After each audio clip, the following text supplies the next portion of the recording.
Abra 18 napakaswerte umano matapos mabasbasa ng water ng isang Josh.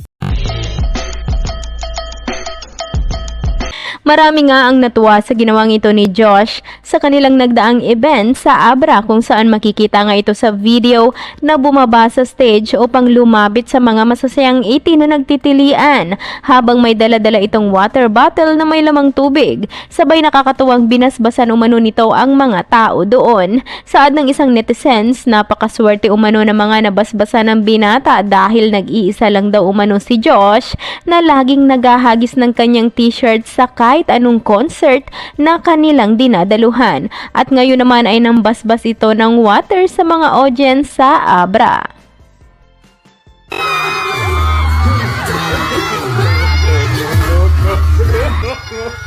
Oh,